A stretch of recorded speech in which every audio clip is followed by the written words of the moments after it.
YouTube land. This is Rockin' Dave, North Fort Myers, Southwest Florida, and today's Rockin' Shredding Saturday is going to be a live amp demo, and we're actually demoing the Houston Kettner. I've done this earlier, I think in the summer, but this is going to be specifically demoing the amp, because what I'm going to do is a little later I'm going to flip the amp so you can see the back side, and then we're going to take the back cabinet off to see exactly what kind of speaker we have in there.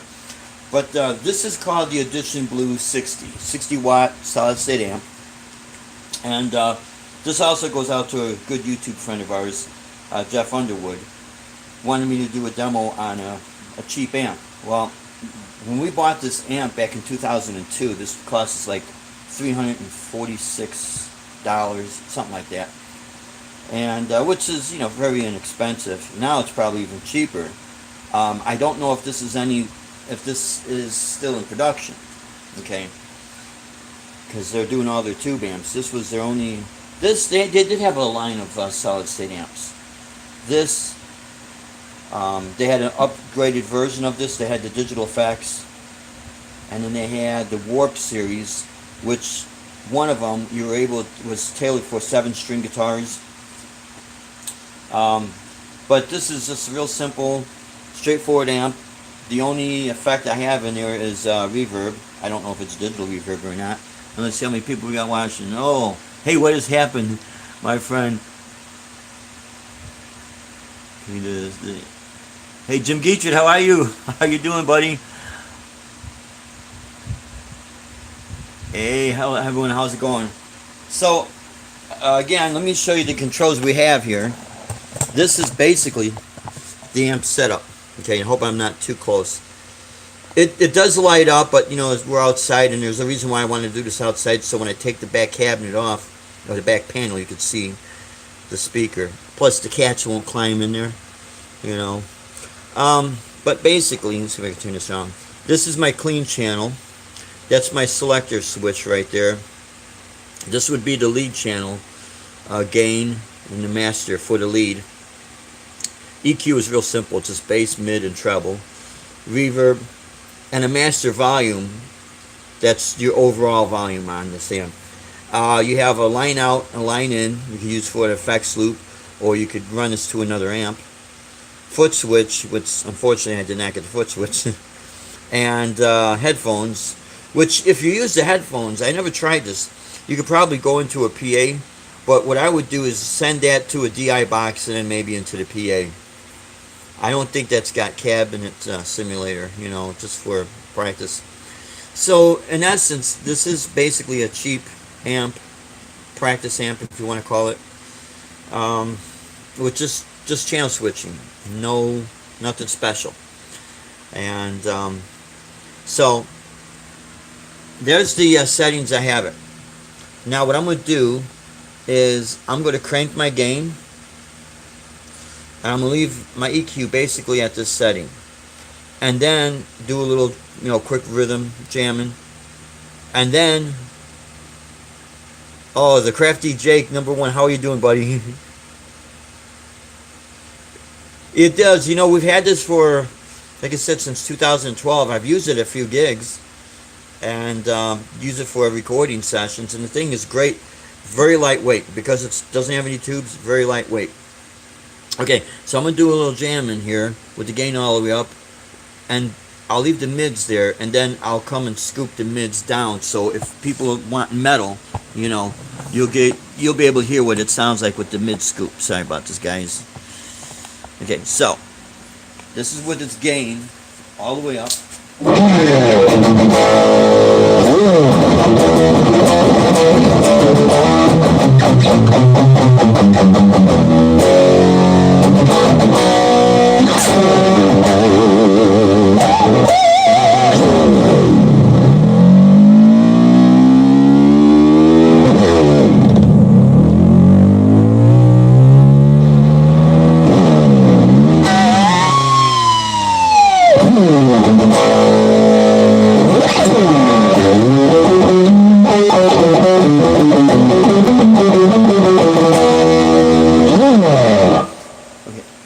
God, how you doing, my friend? Sonia, how you doing? Good, thank you for tuning in. Paul Lou, thank you so much for tuning in, guys. Okay, now I'm going to scoop my mids, bring them all the way to 0.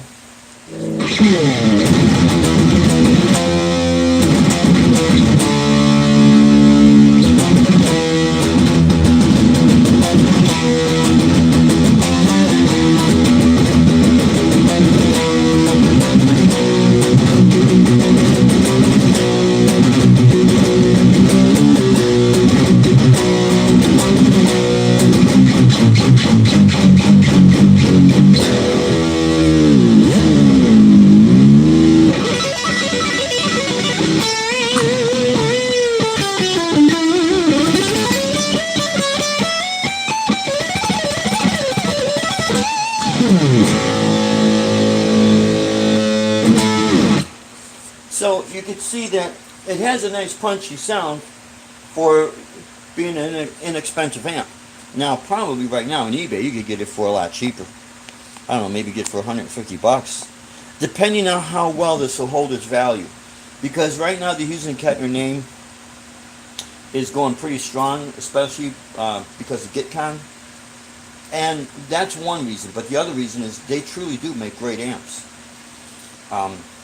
The funny story behind this, the reason why we bought it when my wife was still in college, as well as running 2 companies and a music company, basically 3 companies, she had to do a research on a company, and her being in music as well as construction, she happened to run across an ad in Guitar World magazine on Hughes and Kettner. So she thought, well, it looks probably pretty cool. You know, the way the amps are, they glow blue, you know, and the way they're looking. So she did a research on them and found out just how well the company not only manages its finances, but how well they take the time to build things, and at a very competitive price, but still where it's not super cheap. Because if you ever notice, you could take, I think it's the Triamp. That's the amp I tried, and it sounds incredible. Triamp half stack, I think it's a 100-watt half stack, is going for like $1,800, and the thing just sounds monstrous. So they're very competitive with their price, and they have extreme high quality. And then being from Germany, you know, they have the reputation of building a lot of high quality amps. Now, this amp is designed in Germany, but it was made in China, and that's how they were able to sell this at an inexpensive price. But it does got a good sound. I like the punchiness of it. Okay, that was with the mid scoop. I'm going to bring my mids back up to about 12 o'clock. And since I'm outside, you hear traffic go by. Maybe you can, maybe you can't. I don't know. Me personally, I like my mids up to about 12 to 1 o'clock because they'll cut through the mixer. And it makes the notes a little bit more clear, you know. If you like to do any type of speed bursts or anything like that where you play very staccato. Now I'm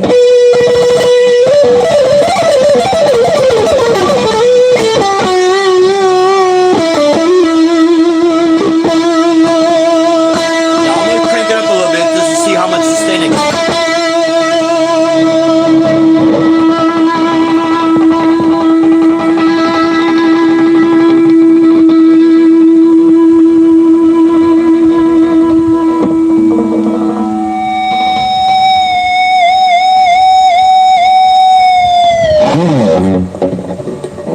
That's what I like about when I go into a guitar amp.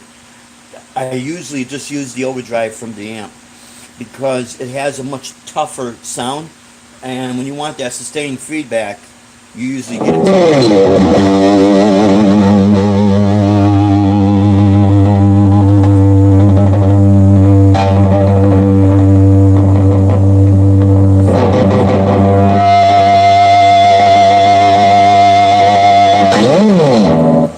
That's what I miss about amplifiers versus, effect units going into a PA and using noise gates. A noise gate, you'd have to get a really good noise gate and bring down the threshold so you would still cut out the noise, but at the same time you'd still be able to get that type of feedback. A lot of us are old school, so. But another thing what I like about this, if I roll my volume down, I get to clean it up a little bit, even though my gain is all the way up on number 10. Unfortunately, this amp only goes to 10, not 12. So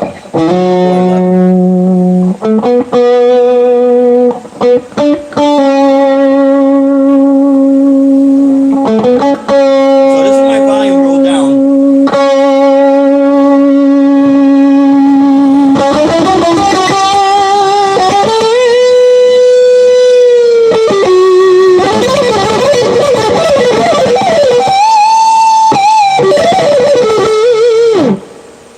So, no, it's not a bad little amp at all.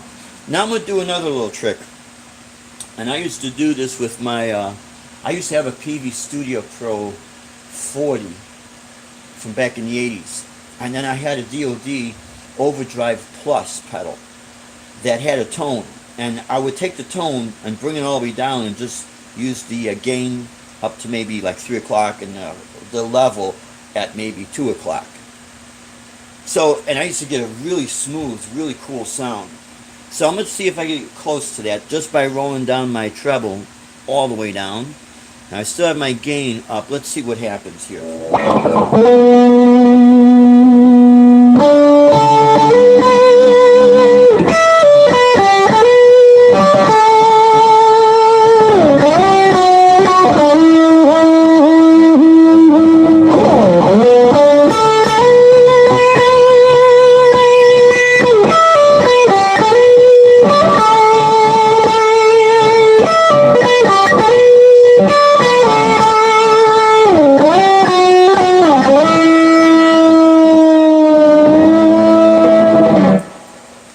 So that's with the gain all the way up. I'm on my bridge pickup. And the treble is all the way down. My mid is at between 12 and 1. My bass on this amp is at 1 o'clock.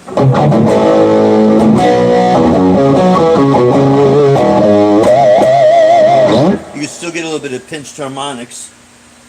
Now I'm going to bring my treble up at about 10 o'clock. Let's see what happens.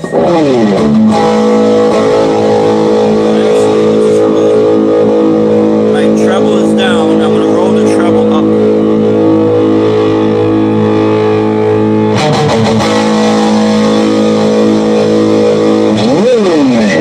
So you see, a lot of these amps in this price point, it's almost as if these the EQ is almost like a volume. And that's really just the nature of it. Okay, the setting I usually use when I use this amp, I usually have my gain about between 10 and 12 o'clock. And you see I still get a good punchy sound.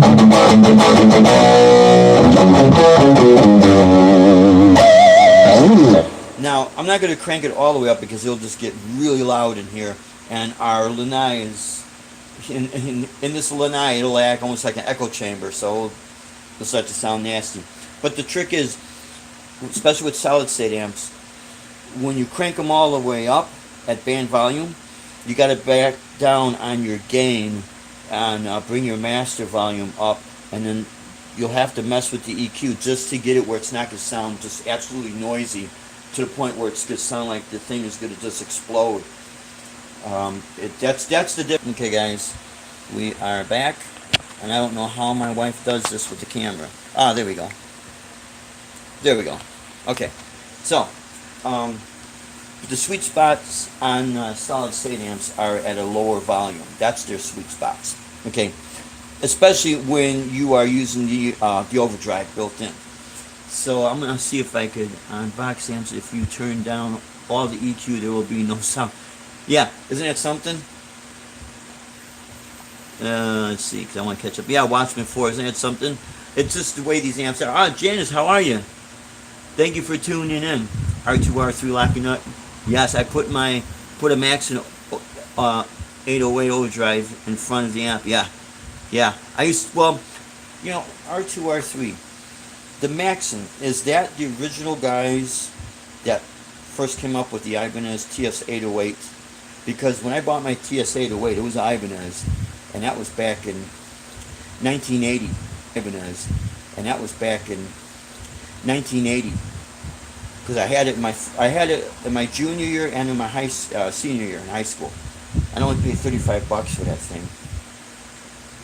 Yeah, I won't tell anybody.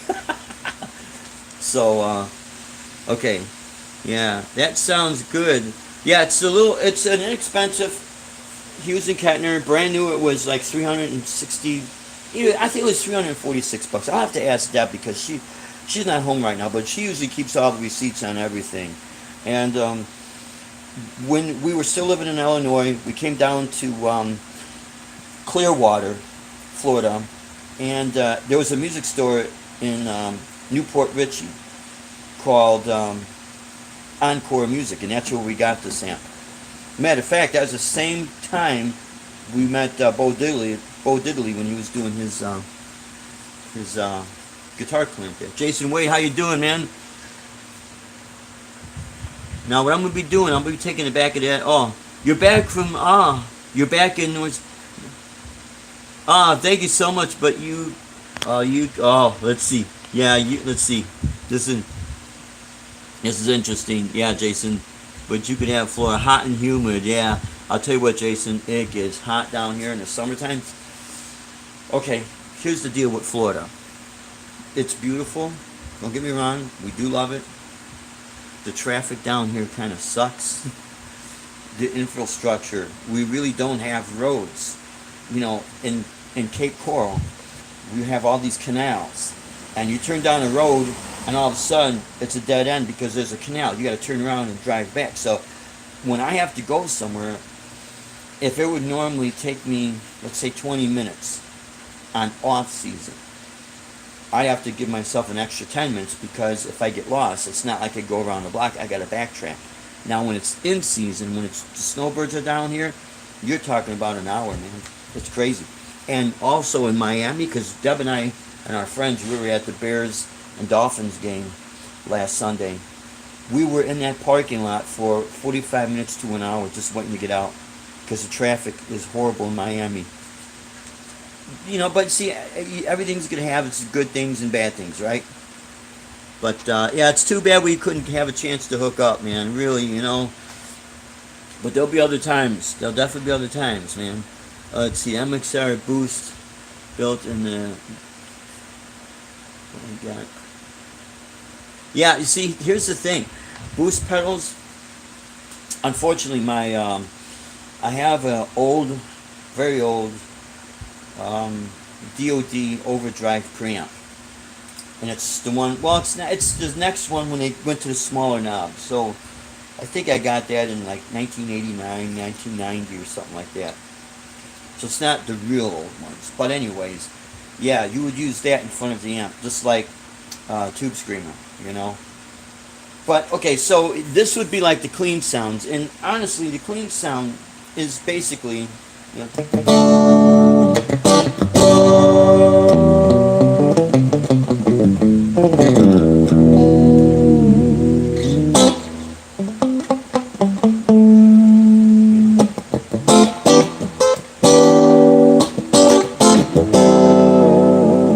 that's the out of phase on the Ibanez here.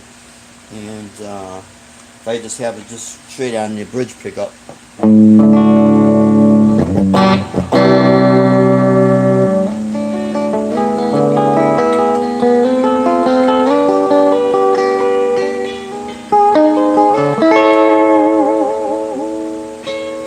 that's basically with my mids. The EQ basically the same. Bass is at 1, mid is at 12, treble is at 12. Now I'm going to take my mids and scoop the mids.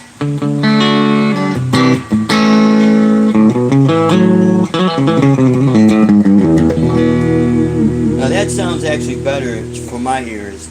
Now if I would use any type of overdrive in front of that, I would want to have an overdrive that has a mid-range, because what I could do when I click the overdrive on, then it could boost my mids, will be boosted.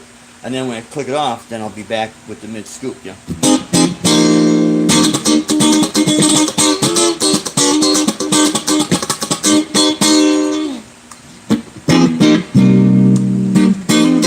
Now it's my neck pickup right there. This is both bridge and neck, full on.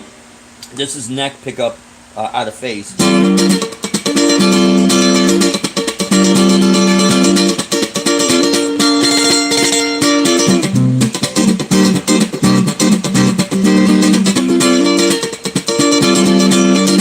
Now here is neck pickup, full on.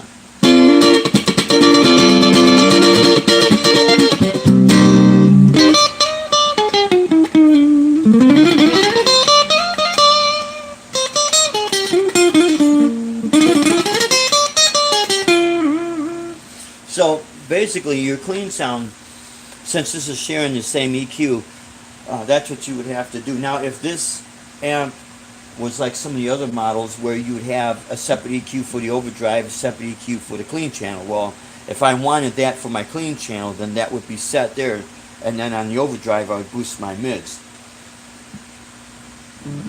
But again, it's relatively not a bad amp at all.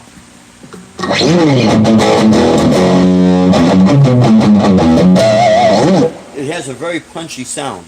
Very, very punchy sound. Now, this is what I'm going to do. I'm going to turn this thing around, so I'm going to click it off here. And I'm going to try to read some of the chats. I did not get the foot switch with it.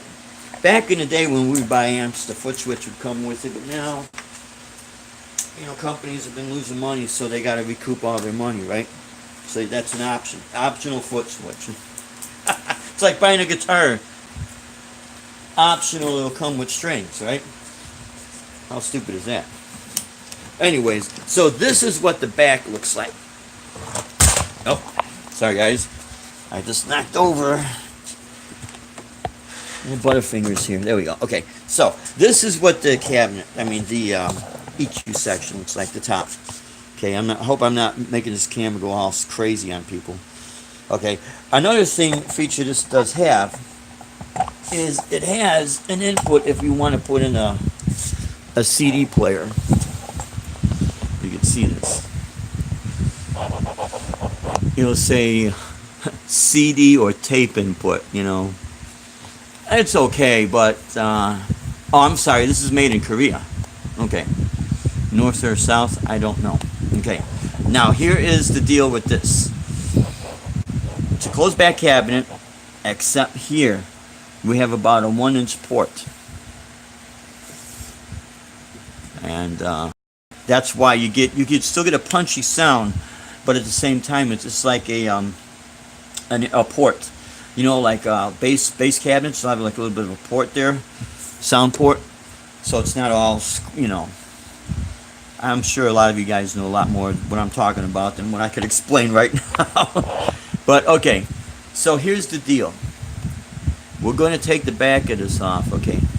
And yeah, okay, I'm trying to catch up on some of the chat. R2, R3 locking out. I use it as a boost with the overdrive turned down. Yeah. See, there's all kind of tricks you guys could do. If, okay, it used to be, all right, you bring up the volume, the master volume on your amp, on the overdrive channel. Bring the gain down on the amp. Then your overdrive pedal, crank up the overdrive on it, and you'd still get a tough sound. I haven't really tried it the other way around, or maybe I have, and it's just been so long since I've done that. But that's really one of the things. Like, and again, this is also like Shane in the Blues would say on his DSL. You know, you crank up that master volume, you really get a tough sound. And speaking of Shane, I was gonna try to wait on doing this video, but I've been getting so much people asking me about so much demand on doing a video on this. and basically an inexpensive amp. Can you get a good sound out of these? Now I think what Shane is going to be reviewing is not going to be the Edition Blue. I hope not. I think he might be doing a combo version of the Tubemeister. But if he does, please check it out. You know, because I really was going to try to hold off until Shane did his video, because I like to respect all my YouTube friends out there, all of you guys. You know, but it's just I started getting such a demand on this, so I figure, well, I'll do my video and I'll tell people, you know, go ahead and check out Shane's video. Okay, take this off. Usually I'm gonna find something out here. I know it was a while back, like maybe when I first got this, I took the back cabinet off here. Good old Bosch drill. Used to have DeWalt. That DeWalt worked like a workhorse, man. I still have my old Makita. And then that was also one of the survivors of our heating air conditioning company. I tell you what, when I used to do that type, we're back live again. Sorry, my friends. But these little drills would fit nice in the, you just have to have a shorter chuck here, you know. Okay, let's see. Let's see if we can take this thing off. Okay, something's going on. I know I did it before. Okay, there's something on the side. Oh, maybe, oh, it's glued in there. Okay. It isn't one thing, it's another. Maybe these gotta come off too. We'll find out. If I screw it up, my friends, you get to see this live. But it's not gonna be the first time. It won't be the last either. But you know what? You cannot be afraid of things. Okay. You cannot be afraid of things. Except right now I am. Okay. Oh, I think this is glued. Because this bottom. Wow. What a drag. What a drag. Something's not right, guys. You know that? Okay, this is what we're going to do. We're going to go ahead and take these screws off and find out what happens. Okay, I'll take one off. Oh, you know what? Okay. That right there is... Oh, you gotta be kidding me. Okay. Well...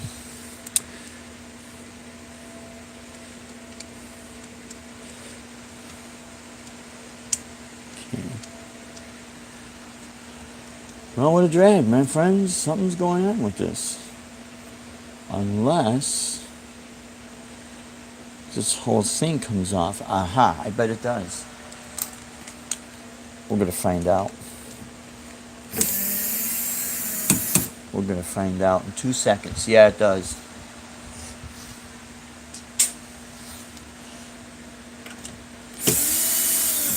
How to destroy an amplifier live on YouTube.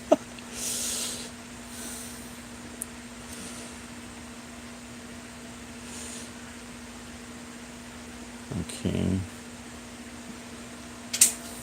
Well, here's the deal. You just put the screws back in where they were, right? Okay. Okay, so that's got nothing to do with this. So, we're going to tighten that back up.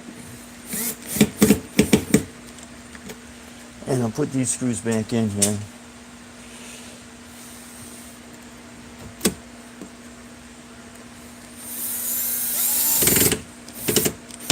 Okay. See that?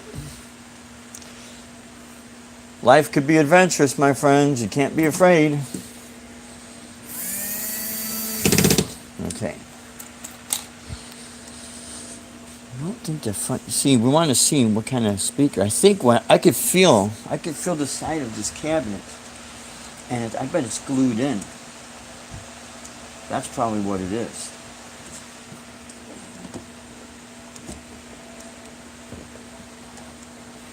That's what they did. They glued the sucker in. to keep people like me from out. All right, well, I'm going to see if I could see. I'm pretty sure it is a what they call a phane speaker. Well, that's kind of sucks, my friends, because I wanted to. Oh, it does say Celestion, and it says Celestion inside there on the rim of it. But now, what type of Celestion it is, I don't know. It might be a Celestion 75 because I noticed back in the day they were using the Celestion 75s on a lot of inexpensive amps. For instance, I do have the Marshall MG series, the very first one that came out, and I took that back cabinet off, and that's a completely closed back 112 cabinet, and that was a Celestion 75, I think, maybe 100. No, I'm pretty sure 75 because that amp is 100 watts solid state. So everyone knows tube amps got a lot more power than solid state amps. So, well, it's kind of a drag, my friends. I thought for sure I had this off at one point. Maybe I had a dream about it. Or maybe it was a nightmare about it. Who knows? Who knows at this point?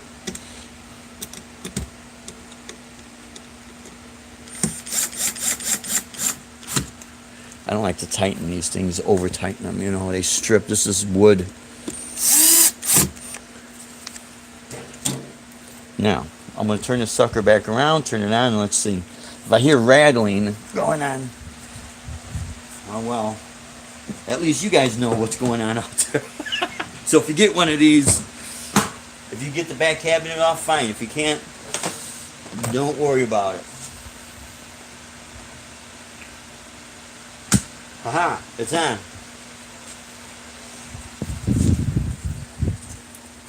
I'm going to just plug it right back into it.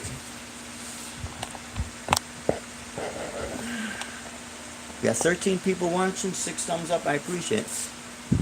Are you moving out? Oh, no problem. I'm only going to stay on for like another 25 minutes. I don't want to be on this thing all day. Because it's as about exciting as watching paint dry, you know what I mean?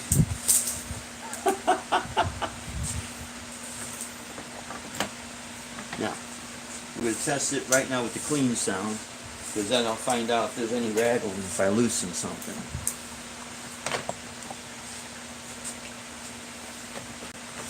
Okay.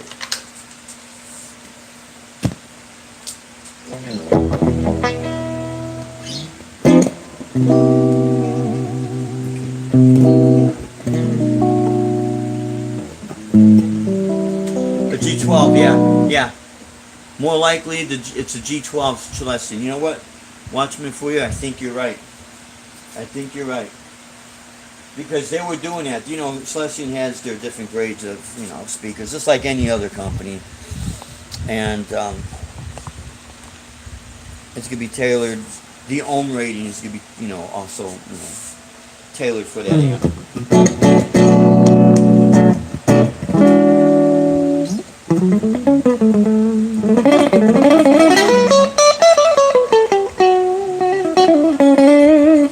Okay, so there's nothing rattling. Let's see with the overdrive channel.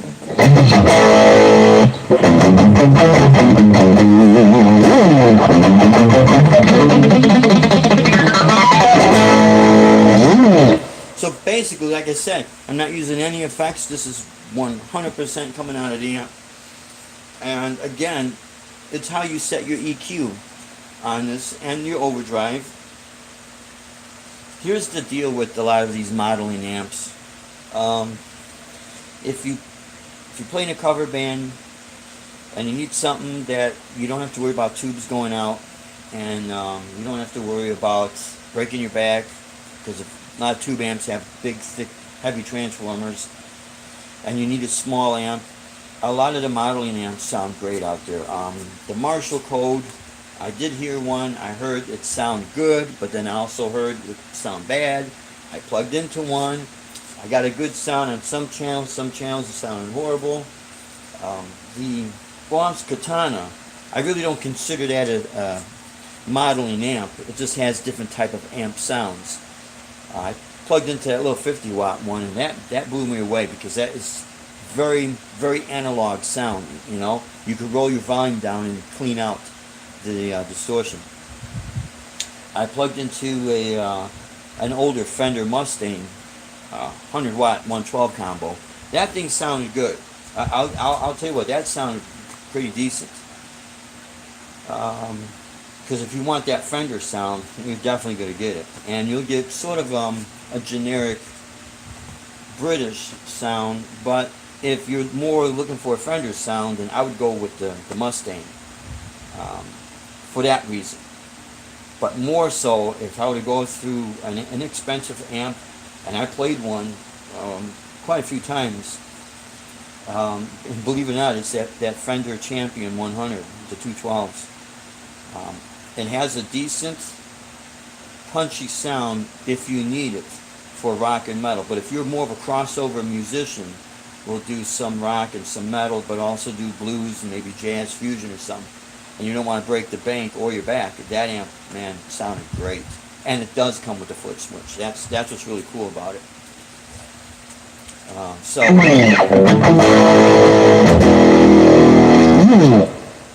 But this amp, again, just has that tough roar, is what I like, you know.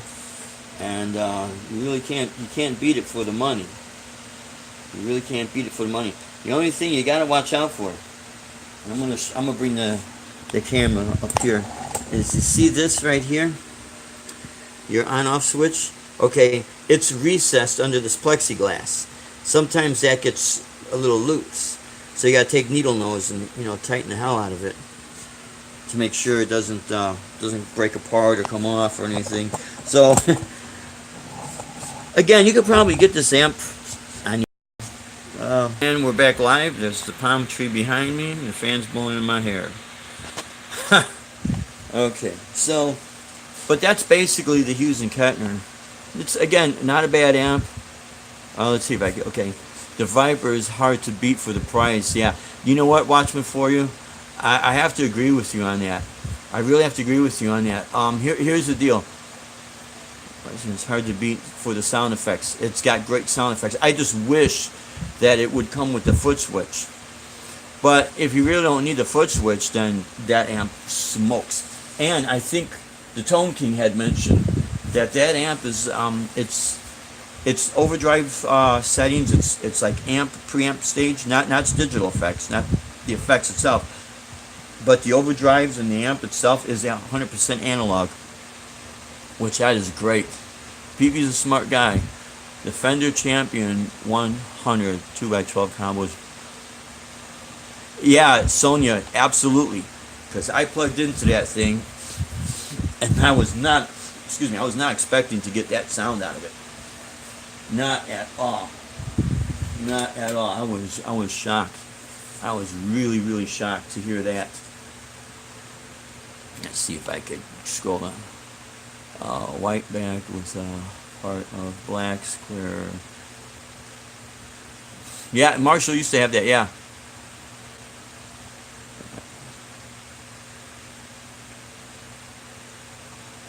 Yeah. Yeah, I used to have. I didn't realize my Fender Twin I had was a '79 model.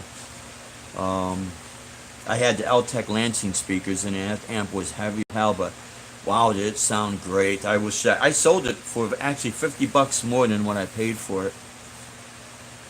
And I think how I got that amp, I traded my Gibson Flying V for it. And I wish I would have kept the Flying V, but also wish I would have kept. I wish I would have kept the Twin, because it was awesome. See, does it have a cream color label? You know what? I think it is a greenish. You know, Sonia, I think it's a greenish. It's hard to tell because I could swear I had this panel off. Yeah, it's a solid state amp. You know, here again, American Devil, just bang on it, Dave. You're right. I'm catching up on the chats that I missed, guys, so I'm just kind of scrolling down. Agent pressure, all that is holding the back on. Yeah, you're right. You're right. Maybe I should have banged on it, but then I don't want to destroy it either, you know, because it is a good lamp, and I don't know. I don't know if it's out of production.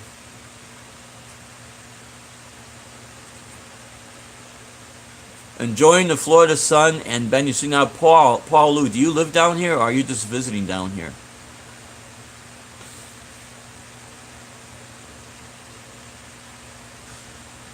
I'm going.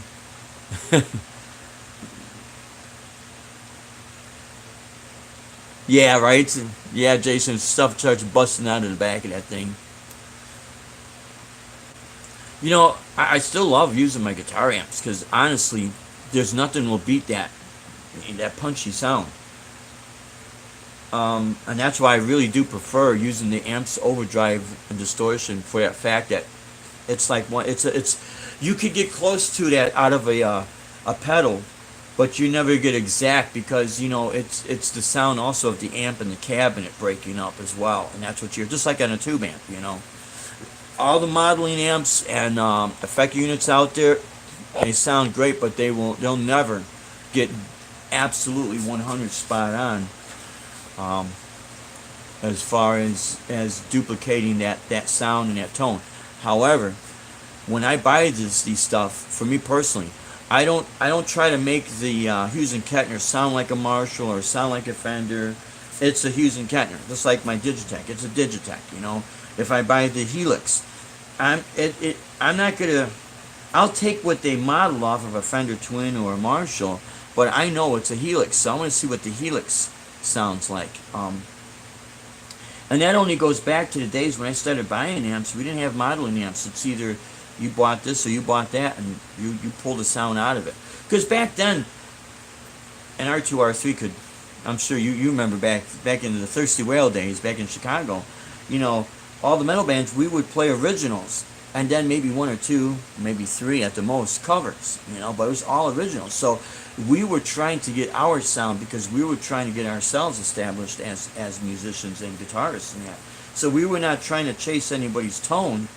We would get inspired by their tone, and then we'd buy the stuff that we could afford, and then we would pull the sound out that sounded best to our ears, and then we would run with that. And personally, that's my personal preference. And that's always been my personal preference. However, I will say this. If you're going to do a cover band, yeah, because we do covers, yeah, as you guys know. But mostly, if you're going to do a show band, a tribute to a specific artist, or you're going to... Mitch Heyman says, I'm finally learning to get good sounds out of my Kettner. Oh, Katana 100, yeah. Because sometimes you have to hook up to the computer and download stuff. I'm not really a big fan of that. It's only because I'm not computer literate. When I become Bill Gates, Steve Jobs, and Al Gore, then I'll snap into the swing of things, But yeah, we would just try to pull the sounds out of what we could get, And again, if you're gonna do like a show type of band, a tribute to a specific artist, or let's say, I forget the name of this group, but they do album sides, and they would do these.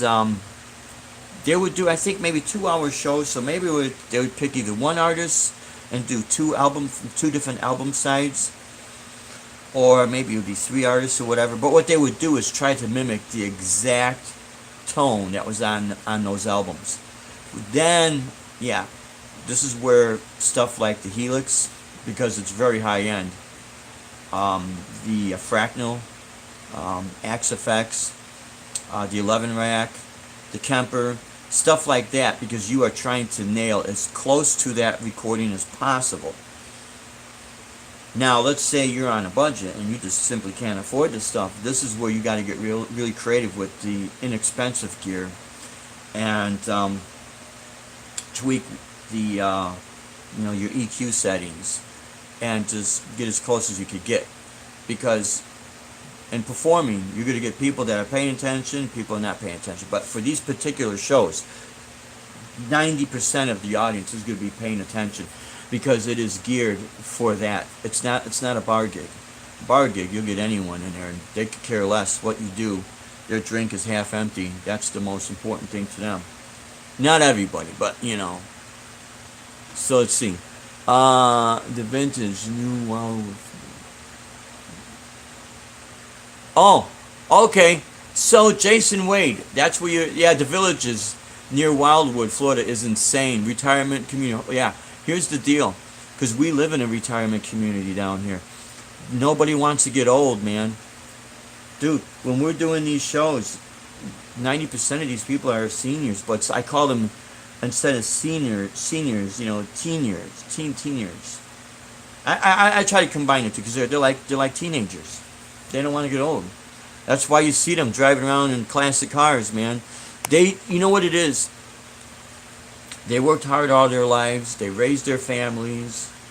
They put themselves aside for decades, and now it's their turn to go back to do the things that they've loved to do. Paul, about 10 minutes from Hudson, Mitch, and about 45 minutes from Okay, cool. Sonia, I like the way you're spelling cool. I'm gonna use that. That is awesome.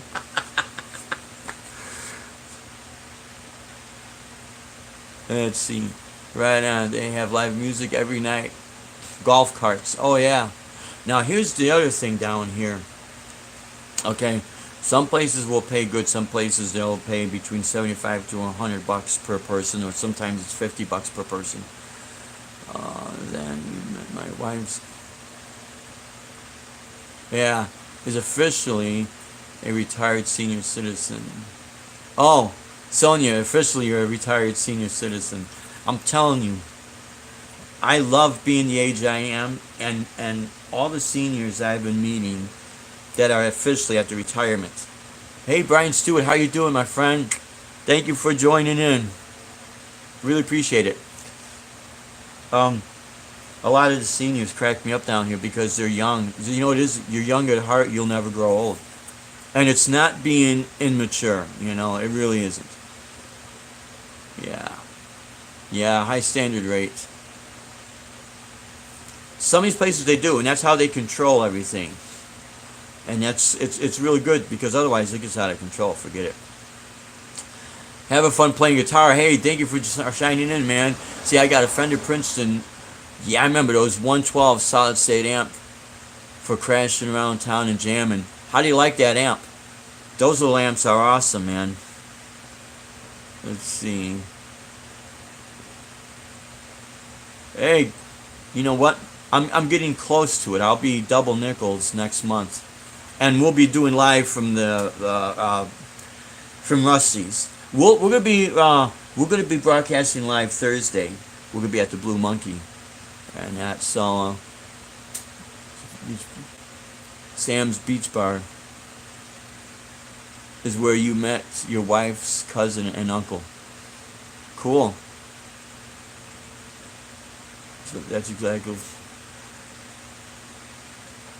Oh, you turned 62 this past August. Well, hey, happy birthday, Sonia. 62 is the new 26. I always remember that.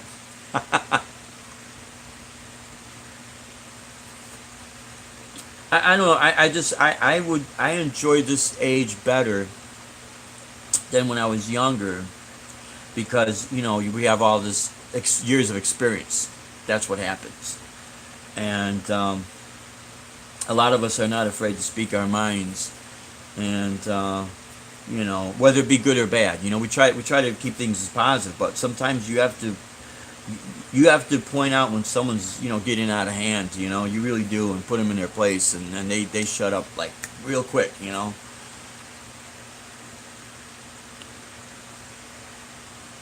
But yeah, so let's see. Brian Stewart.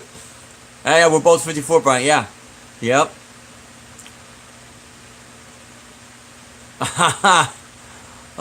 Fart night with my kids.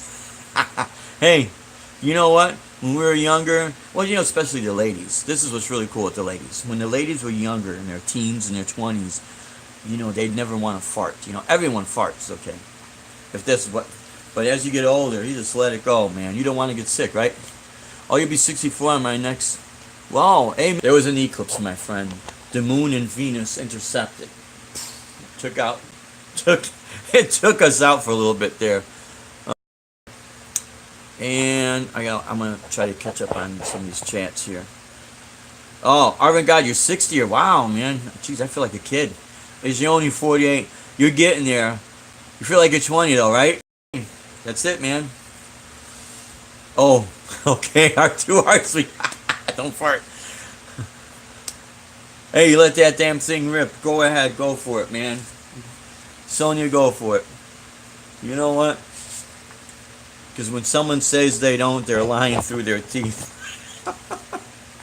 Today I got my world's largest, the world's largest truck stop, Iowa 80.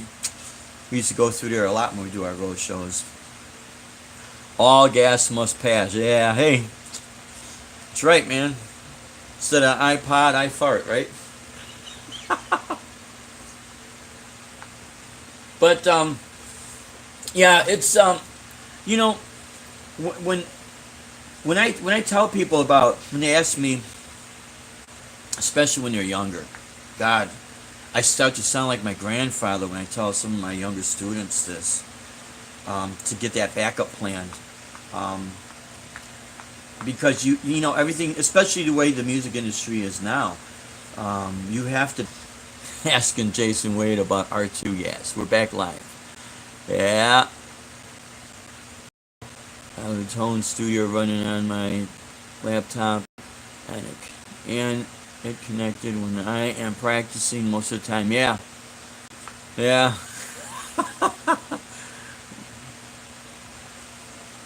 Oh, well, you know what? Thank you so much, Watchman, for you.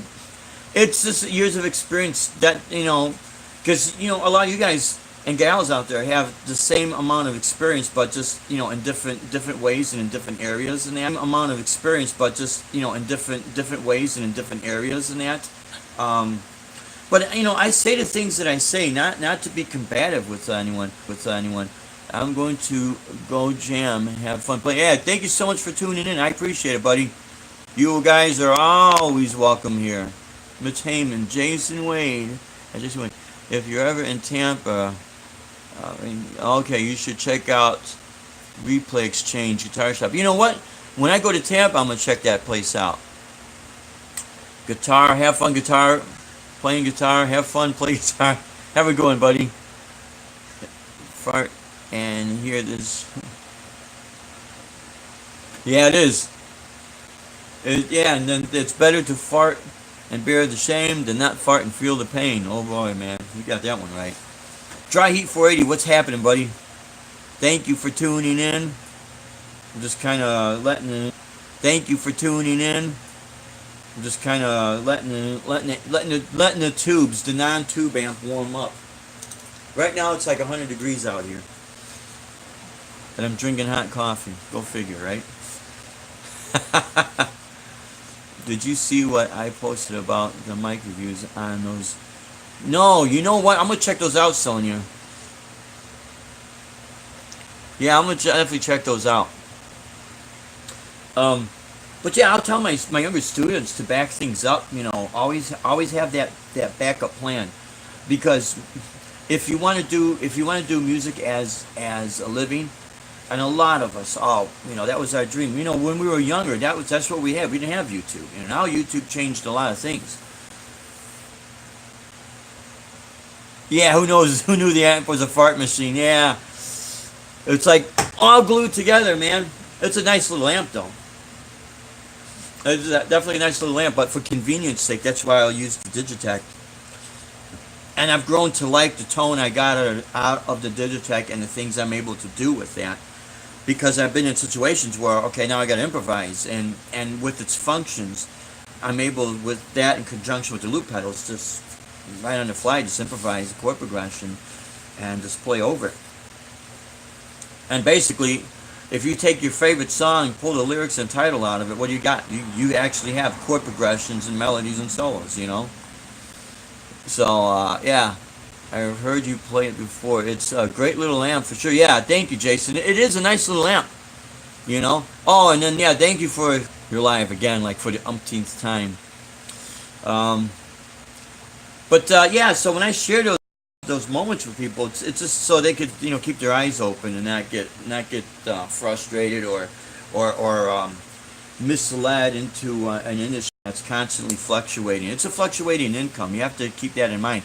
I'll tell you what. If I were to ever, if ever a person were to um, kind of dispute what I say about doing this as a living, my only challenge, and it would be a friendly challenge to them, it wouldn't be anything, combative or anything, but to prove the proof in the pudding would be, or the proof in the performance would be, go ahead, proof in the performance would be, go ahead, tell your wife or your spouse to quit their day job, move out of the parents' house, live 100% on your own off of music. That means pay your bills, keep upkeep with the car, because your car is going to be your most important instrument, because you got to get to the gigs.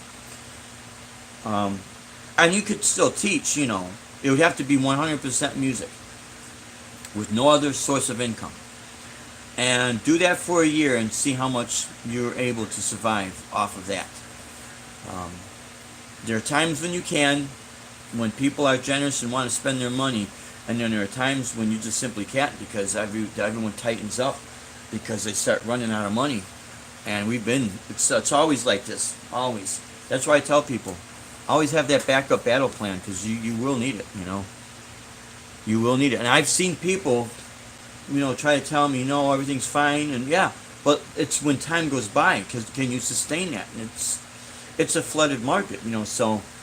But other than that, man, playing music is, to me, it's a gift from God, man. I would never want to, take it for granted, or take it as I'm better than anybody. I'm not better than anybody. I just love to do what I do, and share the experiences. Dave, I keep losing you. If it's okay, internet and yours, or YT, some channels it doesn't. Oh, let's see, it does this every time they go live. Some don't. Yeah, you know what? It could be, Watchman for you. It could be the area down here where we get like a bad connection. And I honestly, I'm still getting used to all this platform, and as time goes, because I plan to be in this for the long haul. And when I get my laptop and I could just dedicate it to this, you're gonna see a bigger improvement.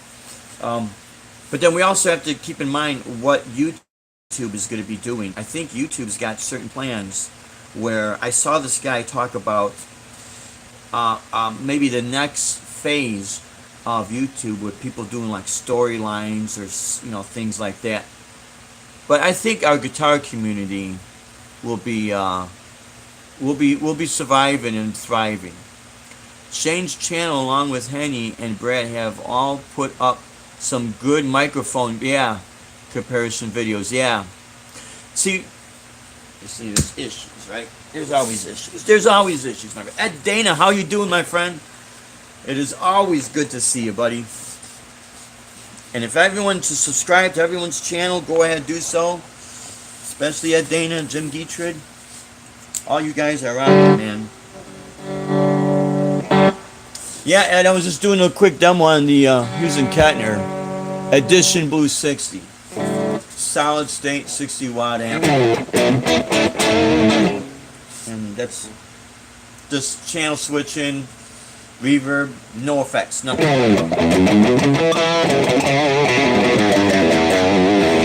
Oh, and Ed, sorry about when we went live, was it last week? Both of our phones, the battery went like this, and it just shut right off. We were along the beachfront there after our gig. Let's see. Yeah, let's see. I think Sony, guess YouTube is getting ready to make some big change. They want more data and more control. Yeah. Well, see, I'm not opposed to any of it as long as it's gonna still, help us out, and where we're not gonna get screwed. I do know. I saw on a video a guy was talking about what's been happening with YouTube is that so many people are putting up so much content all at the same time. It's nearly impossible for everyone to keep up. So let's see if I can move this cord. So what's happening is that they don't really have the manpower to, to help control everything. I guess that's what's going on.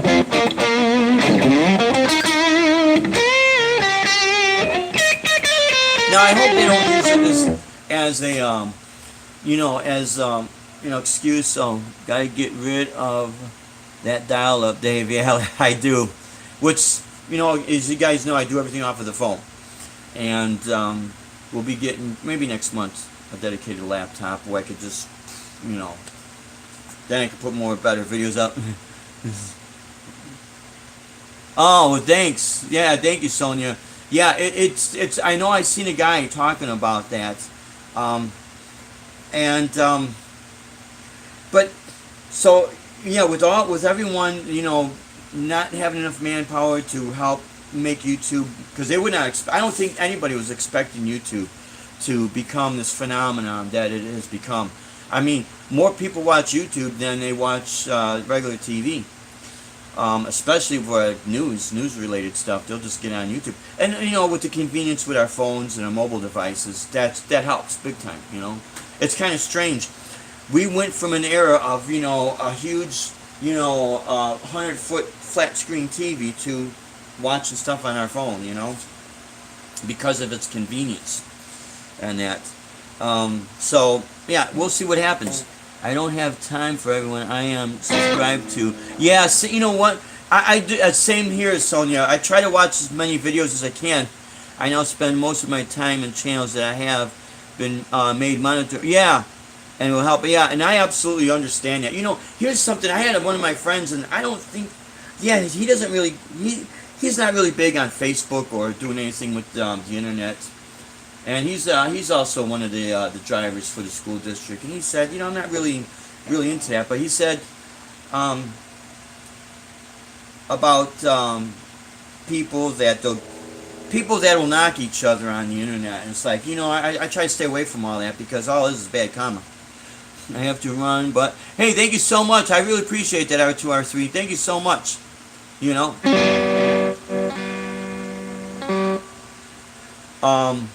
have a good one, buddy. We'll be checking out your videos. Yeah, subscribe to R2R3, man. Guy shreds, man.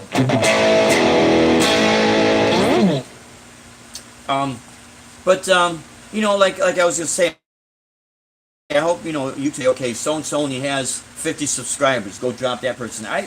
That would be horrible because you see, to me, it's the person's content. It's not really. The first thing when I watch a video, I watch it because I want to see what the person has to say and what they're about. I really don't care how many subscribers they have. And I think I see so many of these ads and how to get subscribers, how to do this and how to do that, and make your channel grow. And I'm not knocking it because it is good for business.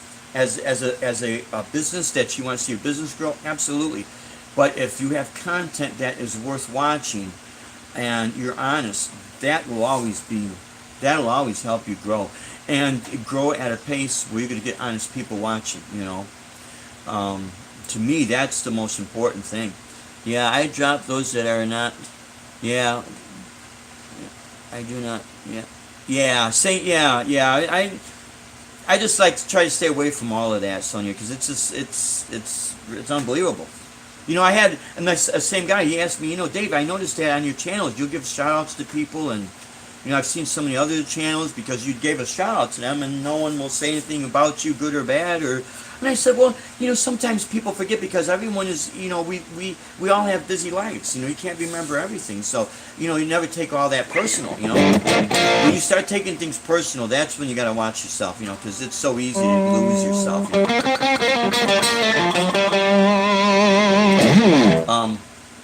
And then again, I had someone say, that they'll watch your channel, and then when you start playing, then they'll say, okay, they don't want to watch it because they feel like you're trying to be better than them. I says, well, they shouldn't take it that way. It should inspire people. I watch. Here's the deal. When we turned our music into a company, we had to be competitive. As far as being competitive, friendly competition, friendly competitive, and this is how business is. And your product, you have to make your product just as good as the best product out there, or if not better, and still show respect to that product. And that's why I said on, I think it was on Guitar Hacks live chat, it's real hard. It's real hard to sell yourself if you constantly put yourself down. And here's your catch-22, and this is very, very tough, because there is a difference between confidence and ego.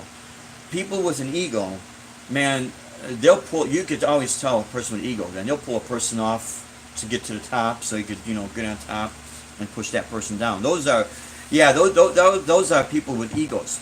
But when you're trying to sell yourself, you have to have confidence in your product. And if your product is you as a musician, that's where you have to be straightforward. This is what I do. When I go out there and do it, you get one of the best that's out there. I respect everybody. I'll work with your budget, but I cannot do everything for free and cheap. You can never do that, because you sell yourself out. You put yourself out of business is what you do.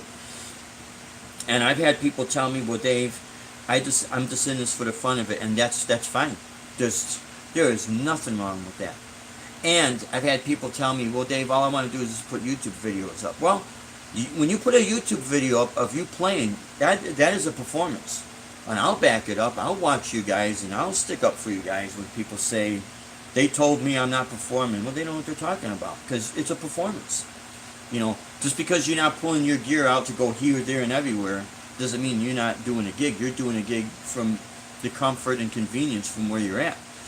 So it's very smart. YouTube, you go worldwide now, right? Without the expense. And we're back. Sorry, guys. But have you traveled with any of your gear, with your guitar?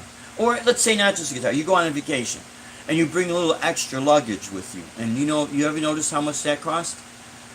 It costs a lot of money. So imagine when you want to put the amp, now you're talking a lot of money. But what we used to do is, this is why the fly rigs are so popular, which fly rigs have been around for ages, It's called an effect processor. You put it in a gig bag. I'd slide it in a seat in front of me. The guitar goes in a gig bag. I make sure it's not, a baritone or anything like that. And I put it in the overhead compartment, a nice padded gig bag. And that's how we were doing our gigs when we would fly. And but minutes of YouTube, you don't have to do that. Yellow Ocean's original songs. How are you, my friend? Thank you for tuning in. Thank you so much for tuning in.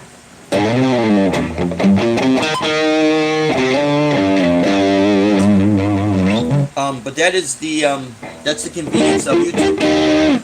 Now, again, when I had people trying to tell me, well, Dave, maybe you should get more, I'll try to get as many subscribers. I subscribe to people's channels to help them out. And I ask people if you want to subscribe. It does help the channel.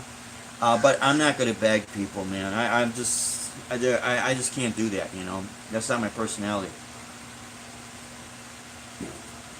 But going back to what I was saying about selling yourself to get gigs, you have to sell yourself with confidence and still be respectful.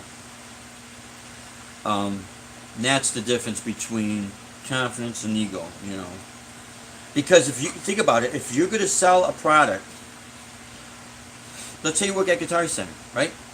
And someone brought in a used piece of gear, and the guitar tech went over it. Let's say it's an amp. Retubed it, biased it, the whole works. It's a used amp. And let's say it's a used crate, Palomino, I think those were, or the 30-watt crates. And we'll pick on an amp that gets always a bad rep, So you have to sell this thing, and you try to sell it. A good salesperson is not going to point out every mistake that the amp has. No one in their right mind, unless you want to put yourself out of business, of course. But you're going to try to sell all the positive things on it.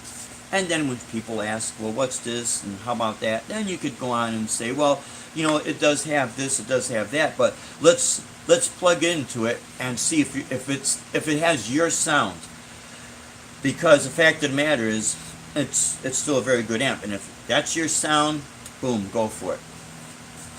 Worse is trying to sell a car.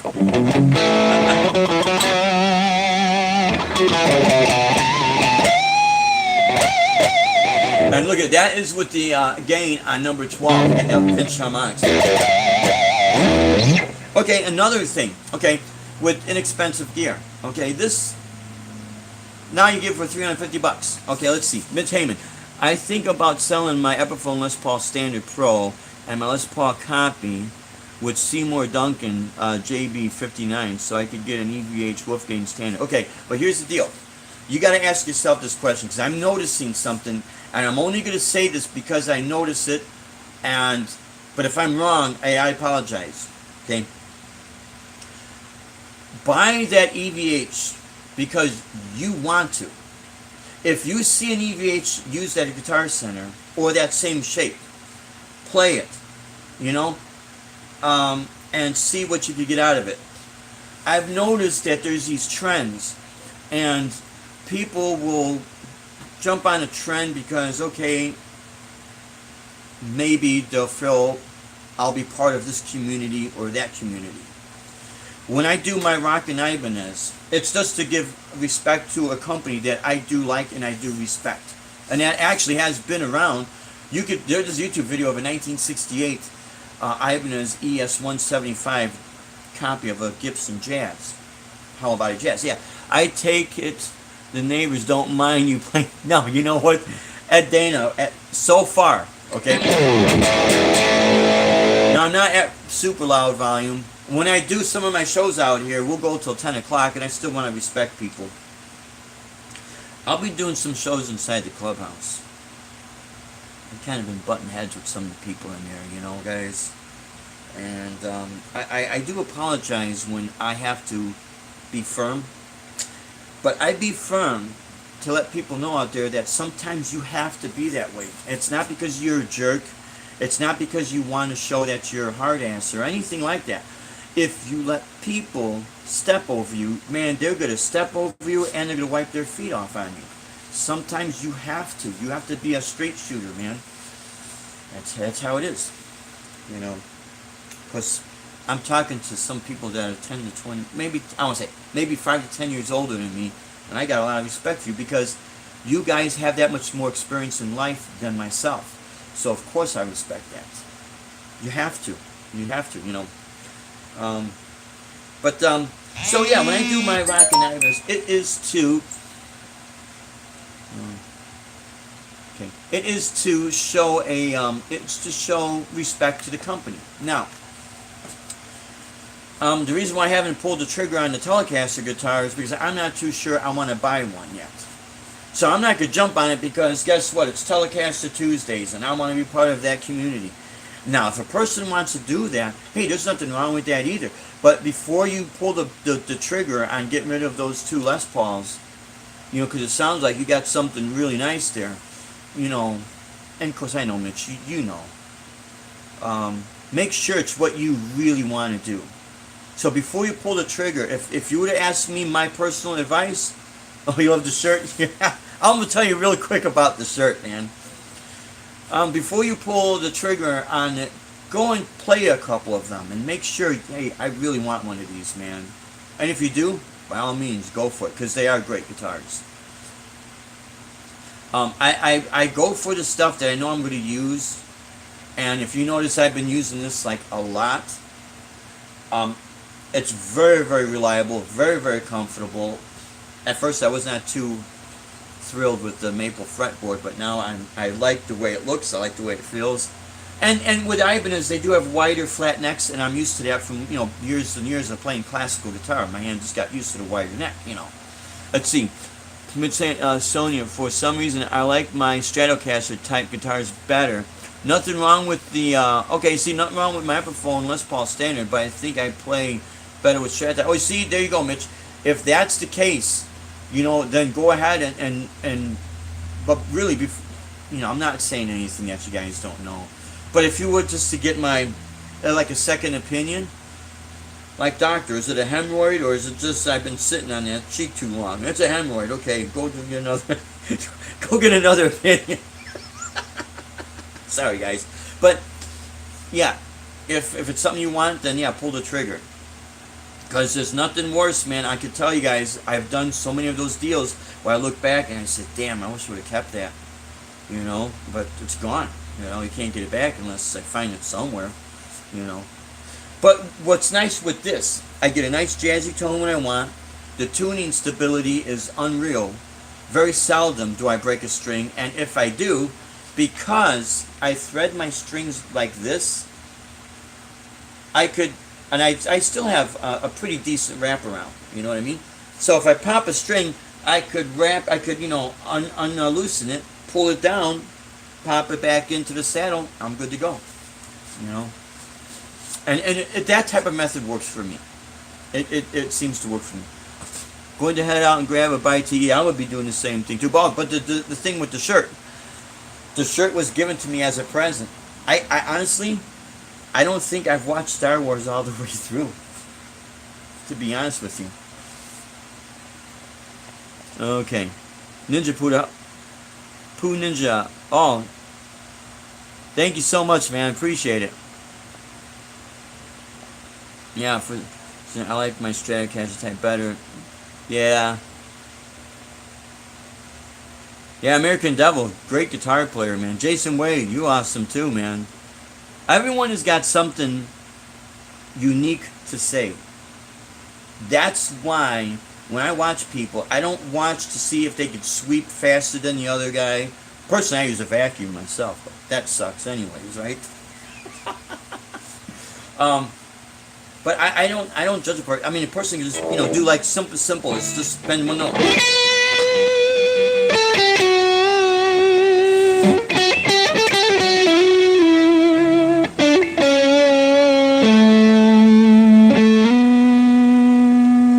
If it sounds musical, it's musical. That's why I tell people when I teach them, don't neglect your slides. The vibrato is very important. Your bends. But equally as important, in conjunction to all that, is when you slide into a note.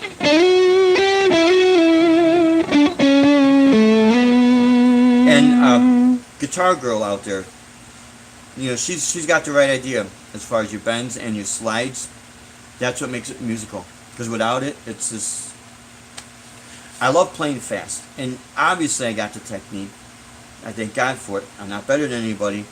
But I if I had to play nothing but shred, I'd go insane. Because I do like other things musically. Let's see. I prefer Stratocaster for the way it is cut and formed on the bottom. Yep. Dang, if I had not fallen from Ivan's, I may rework them. Yeah. I did play EVH standard, but it was not set up right. See, this is what I know. Yeah, I did like the way the neck was, and I'm sure it would play. Oh yeah. See, there you go. Now that right there. If even though it wasn't set up right, but it still felt comfortable to you. And then when you go back and you play your Les Pauls, it's like, okay, the body, the way the neck and body join, if there's that awkwardness, then see, yeah. Because now you're going to know that if that EVH guitar was set up the way you liked it, chances are you're not going to put it down. That's how you could tell you like it. Like when we got this, I was going to buy that exact same blue guitar, Mitch, that you have. But they have that same model in a non-prestige model. The exact same. Minus the pickups. You might have better pickups than what they have in their standard model. And I love the way that guitar looks, and it felt great. It was awesome. I also love the way the Gem Jr. felt. I almost pulled the trigger on that. I just happened to see this on the rack, and I thought, well, let me check this out. Only because down here in Florida it gets so hot and this matte finish, I thought, let me see if this might work. As soon as I plugged this thing in and started playing it, it was like, boom, instant connection. It felt comfortable. And it has 9s on it, which I'm so used to 11 gauge strings that I'm shocked that I'm able to get used to the 9s, because of my picking.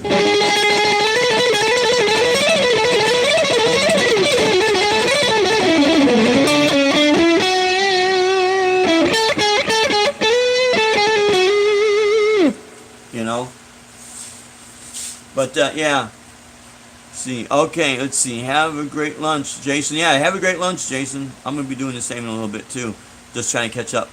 Oh, I gotta play some Black Sabbath. Yeah, yeah, yeah. Here's something for you. Something.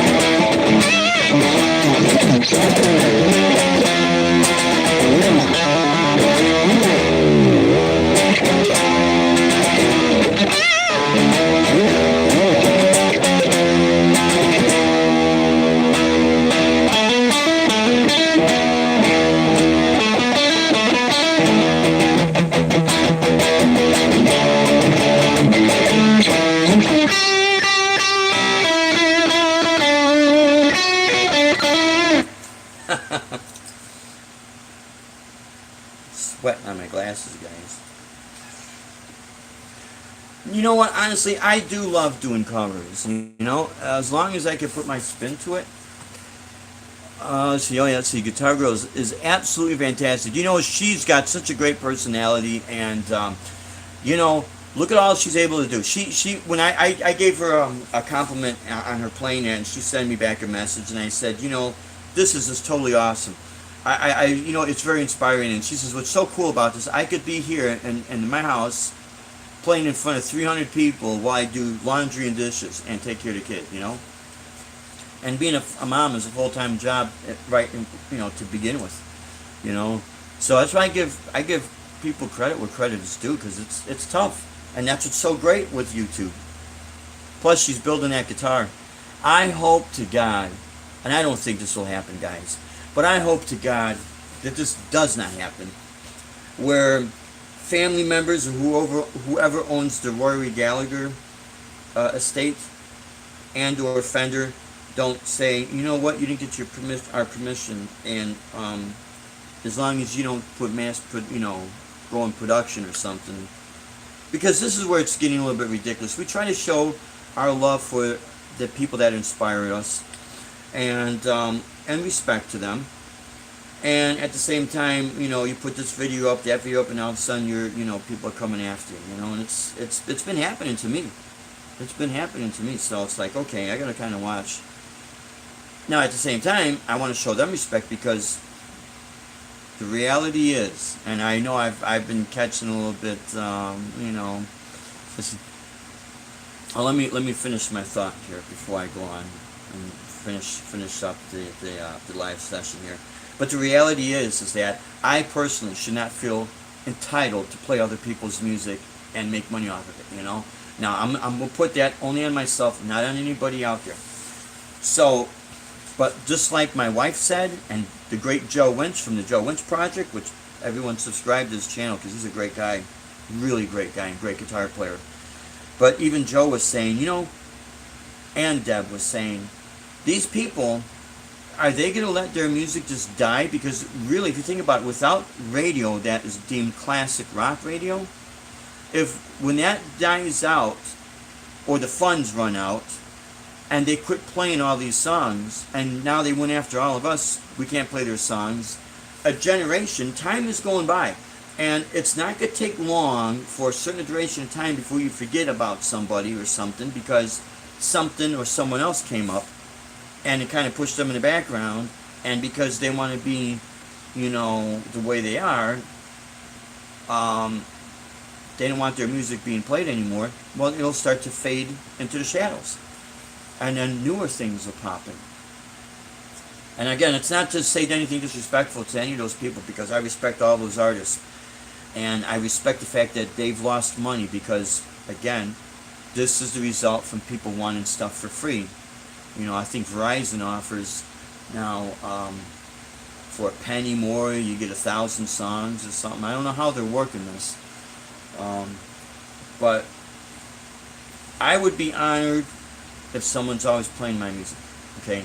And I do have 14 CDs out there. Now, granted, it is instrumental. A lot of it is into the jazz realm, things of that nature. But still, I would be honored. But I know how tough it is making a living off your music solely. And when you're not well established, no matter how good you are, it's even tougher. So at some point, yeah, you have to recoup your money. But eventually, what's going to happen? There's going to have to be some sort of people that have to start to say, hey, let's not do this. Let's let these people have. They like our music. Just let them play it. And I know I've had people disagree with me on that, but I do know if R2, R3, if you're still out there, there used to be a Chicago band called Blackened. They were a Metallica tribute band, and they actually did a show where the vocalist got on stage with not Kirk Hammett, but James Hetfield. Looked and sounded like James. And I'm just wondering, after that performance, Lars took him back and said, hey, come here, and said, listen, we love what you're doing. We appreciate, you respecting and liking us, but, we don't want you playing our music live anymore. They could legally do that. And this is a dispute I've had with some of my friends. And they'll say, oh, Dave, but you don't understand. No, the reality is, if you're making money off of somebody else's property, they could come after you. And if they want to shut you down, DistroKid and all these other organizations, they do not own that music. They are a service. And if the artist says, look, forget this, shut it down, that's it. They have the right to. Because it's their property. You ask any entertainment attorney, I'm sure any entertainment attorney will say the same thing, basically. Because that's what it's going to come down to. It's someone else's property. And if you're making money off of somebody else's property without their permission, they could do what they want. That's theirs, Now, if you want to buy it and they want to sell it, which to me, that would make sense because they're making money, right? But, that's life, right? So, yeah, Guitar Girl is just absolutely fantastic. I love how she is doing things from scratch. Yes. She builds guitars, writes songs. That's what I love. Produces and, sings songs, which I can't sing at all. She's really cool. I love that, Sonia. Yeah, I play sitting down when I rest the upper phone on my right knee. Leg fall down. Yeah, fall asleep, I guess. I should use a strap. Well, I do, because a lot of what I'll do is standing up, but you guys see me sitting like this with the right knee, but usually I'm in the classical guitar position because just so many years of doing that. You actually get better. You actually get much better control.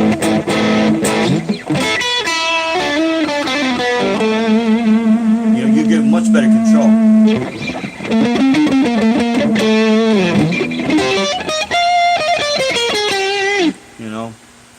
But again, everyone is different.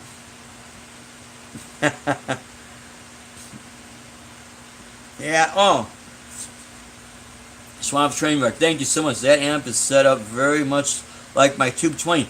You know what? It is. I bet you that is the amp that Shane from In the Blues might be reviewing. Because when Shane was doing that guitar lesson with the Tone King, that's when I spotted the little Hughes and Kettner. I'm thinking, I actually asked him. He said it was, but maybe he didn't understand, or maybe it was the Edition Blues series. I don't know. But he did say that he was impressed with that amp. So that's what I mean. If when Shane does that, go check out his YouTube video, because I really wanted to wait, but I guess I thought for sure I'd be able to take the back panel off. At least I wanted to do a quick review on this thing, because it is a great little amp. Bumble Best, how are you? Entertainment money has changed hands to video game. Yes, boom. There you go. Look what has replaced people. The days of people going out watching live performers. Now you go to bars. Now they're called sports bars, and there's a gazillion flat screen TVs. And you can watch any game you want to watch. Maybe occasionally there'll be a band. Watch what happens, and it doesn't matter how good the band is. The band sets up, they start playing, no one pays attention. Because, honestly, I really think that people got burnt out. It's an oversupply, less demand, Maybe what the solution is all bands say, guess what, we're not going to play live. We're going to do stuff on YouTube. And I wouldn't tell people to go ahead and do that, but if they want to do that, just to test the waters to see what would happen. And all of a sudden, people say, hey, remember back in the days when we used to have bands? Bands. Oh, there's a band playing. Check it out. He's playing Pop Goes the Weasel, and he's all out of key, but it's a band playing. You see what I mean? When you pull the goods away from somebody for a while, then maybe they'll start jonesing for it again. Who knows? But you're right, and we're back. Boy, I tell you, man. Yep, the dial-up. I know a lot of you guys remember the rotary phones. And if it was 0, look out, man. If it was a real slow dialing, you know, they tighten the winding thing on it, it would take a while for that to come back. You know, that's my dial-up, right? Yeah, I like the amp for some reason. Yeah, it is a great little amp. It really has its own. So I play it down because I'm too lazy to stand. You know what? It really doesn't matter. What's his name? Robert Fripp from King Crimson used to sit down and play. There was a point where classical guitarist John Williams, you know, when you play classical guitar, you sit down. But he also was in a progressive rock band for a real short time, playing a Gibson. I want to say it's like a Thunderbird, but it wasn't. I know what guitar looks like because I remember seeing them back in the day. But then he took all kind of heat from the classical guitar world because, oh my God, he's playing that evil rock and roll music, you know. And then he just went back to classical guitar. But he sat down and played. So, yeah, you are reversed. You took. You left. I did. And I even, well, let's see, I don't know if you could read this. It should say Iowa 80, but it's going to be in backwards. I should start talking backwards, too. Right? No, if I flip the camera, yeah, let's get a flip. There we go, Hughes and Kettner. I think you guys figured out what's happening. Every time you flip back, it comes, oh, now what's going on? Are you kidding me? There we go.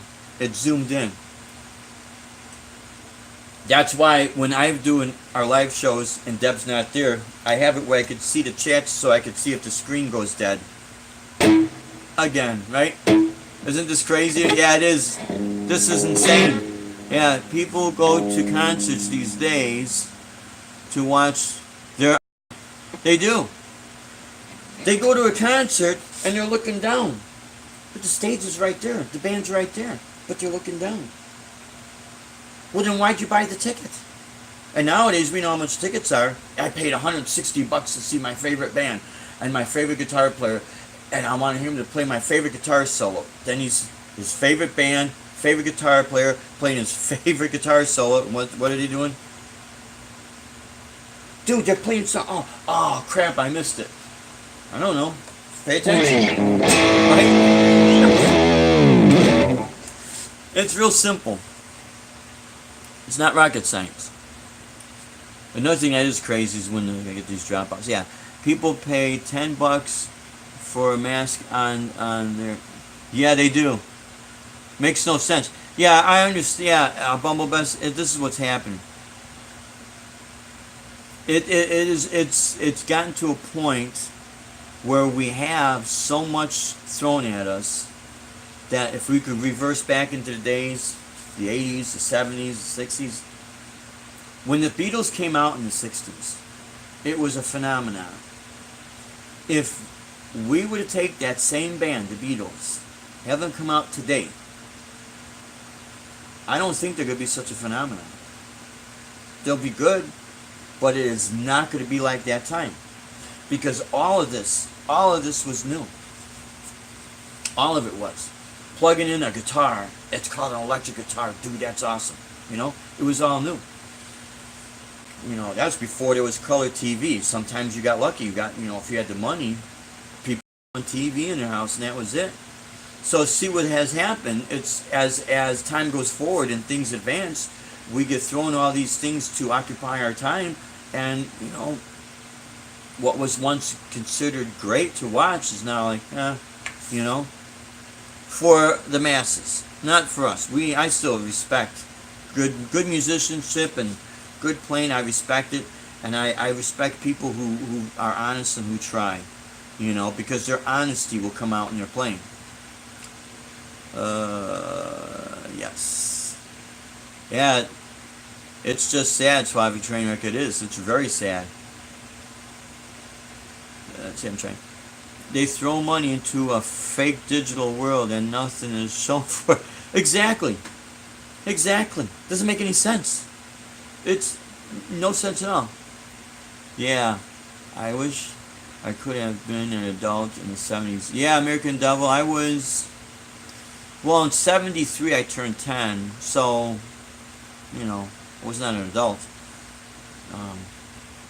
Graduated high school in 81 at 17. I guess that, you know, you're not an adult until you turn 18, depending on what, you know, or 21, depending on what state you live in. Phenomenon, DDD. Yeah, exactly. Like Max Headroom, remember that? I'm glad I was a teenager in the 70s. Yeah, it was awesome, Ed. Those are the glory days, man. Because I started playing in 74. And there was so much going on. There was, and it was, you know what it was? Back then, you remember this, Ed. Nobody was trying to sound like everybody else. Everyone respected everybody else. And you didn't have amplifiers that sounded like every other amplifier out there. You know what I mean? Let's see. Let me tell you, I saw the Beach Boys back in the 70s, and I think Chicago opened up for them. Yeah. You see? So, yeah. Michael B., what's happening, my friend? I didn't get a chance to see if you popped in or not.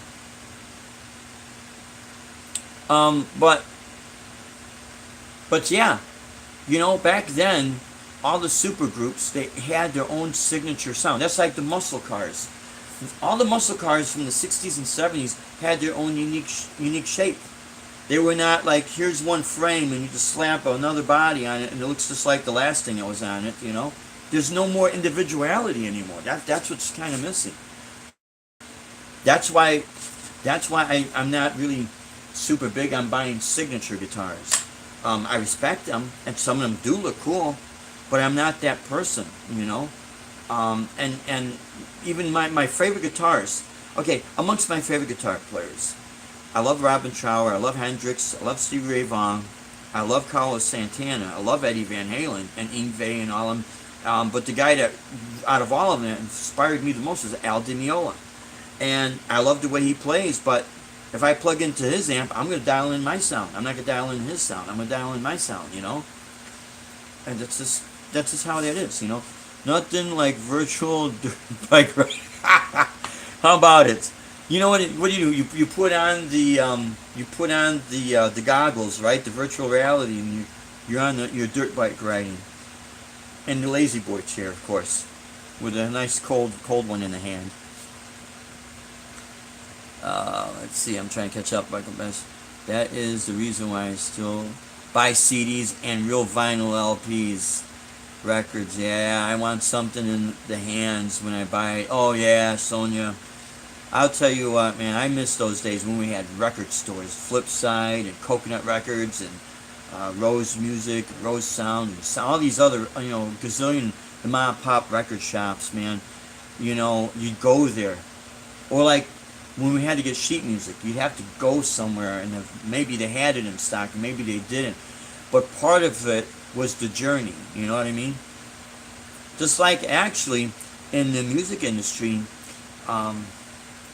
making a living with this, part of it is not so much the making it, but it's that journey. Because you go through things that you would never expect to go through, because your vision of making it is that you're riding around in a limousine or a tour bus. Who's going to pay for the tour bus? You are. That's who's going to pay for it. People don't tell you that one, though. But you will be paying for it. But that's that vision of that. But when you do things on your own and you fund it yourself, as you know, Deb and I have, you get to see a side of life that no one talks about, or maybe they don't because they're not doing it that way. I don't know. But it's quite an adventure, and it's quite a really great learning adventure, and just to be able to see the things we've seen was great. I wasn't born at that time, but I love 50s, 60s, and 70s, 80s. Yeah. Well, see, this is the cool thing with YouTube. You could watch those videos. and you could see what is considered time primitive. But there's one thing you're going to notice. When a band plays live, let's take Led Zeppelin. When they play live, yeah, they're going to play the progressions of the album, but they're going to want to expand and improvise around it. And it's that moment in time of playing. Jimmy Page used to do recording sessions. He was a session guitarist, as well as being with the Yardbirds. And I thought I heard him say once that the real magic, when he did Zeppelin, he wanted to be able to just express himself, not feel confined in the studio. He had his studio recordings, and he had his ways of doing things in the studio. But live, you're feeding off the energy of the crowd. And that's the magic right there. Like Stevie Ray Vaughan. I love listening to Stevie Ray Vaughan live. I love listening to Zeppelin live, Deep Purple live, Iron Maiden live. I actually like listening to the live albums, not because it's better sound quality, because it really isn't, but it's more a truer human experience. And they're going to do something. They could play no quarter on one take, another take no quarter, and it's going to sound slightly different. And you'll want both of those versions because of that differential. You know, like Stevie Ray Vaughan. One of my favorite songs is, yeah, I hope I don't start getting, Michael B. I hope I don't get hit with no quarter, because that actually is, when I do no quarter, all that backing track I created right off of the Digitech, using the looping pedal, the built-in drums, and all I'm doing is take the phase shifter that's in the Digitech, and it's real simple.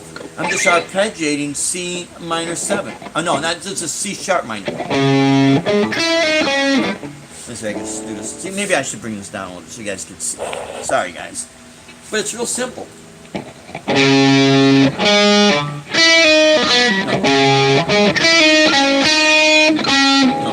Sorry. See, when I do it slow, I gotta think, right?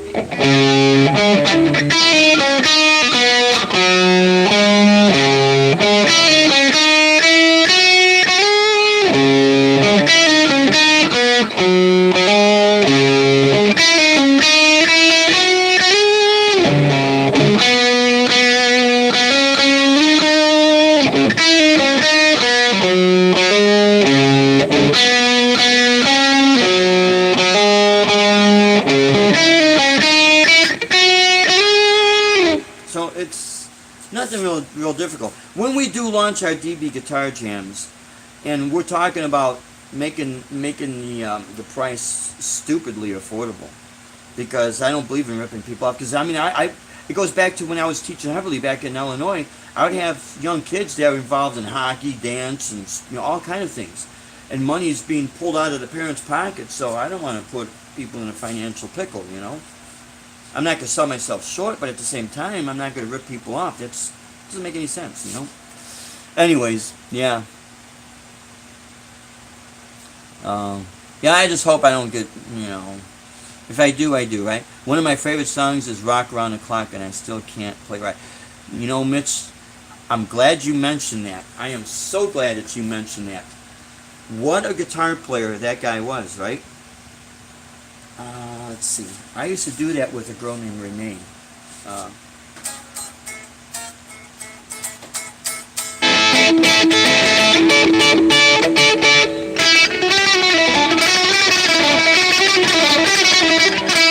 Very bad. Let's see. I'm gonna actually turn my overdrive off.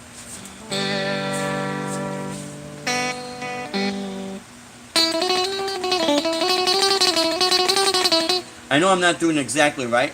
I used to nail that when we were having performing it, of course. But see, that's one great song to get your picking technique. It's the tremolo.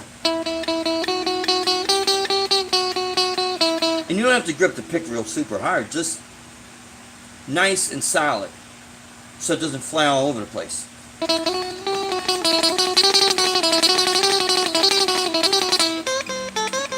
And I know I'm doing it very, very badly. Sorry, guys, but you're kind of getting the idea. If anyone were to actually ask me what's the best way to build up their tremolo picking so they get really good, fast control on their alternate picking, play on the B and the G string. or any string where you have to share. You know what I mean? Inside strings. Because an outside string, meaning your high E or your low E, there's nothing next to it, right? Really, real easy. It's when you got strings next to each other.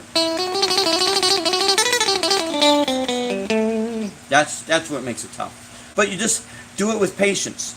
That's the best thing to do. Have the patience. Yeah, but Rock Around the Clock, that guy was a monster guitar player. Yeah, Bill Haley.